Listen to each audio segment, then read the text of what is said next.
আসসালামু আলাইকুম বন্ধুরা। নেটওয়ার্ক ছাড়ার পর কিছু কিছু জায়গায় নেটওয়ার্ক পুরোপুরি ছেড়েছে। আর ছাড়ার পর আমরা যে ভিডিও দেখতে পাচ্ছি, ভিডিওগুলো দেখলে আপনার মনে হবে যে বাংলাদেশটা একটি গৃহযুদ্ধ চলছে।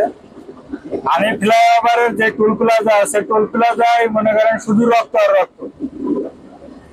রক্তর জন্য টোল প্লাজায় মনে করেন কেউ ঢুকতে পারছে না, এত পরিমাণ রক্ত, সব জায়গায় রক্ত পড়ে গিয়েছে। যদি এই টোল প্লাজায় এত রক্ত থাকে, তাহলে সারা বাংলাদেশে কি পরিমাণ মানুষকে খুন করা হয়েছে। নেটওয়ার্ক বন্ধ করে মনে করেন গণহত্যা চালিয়েছে।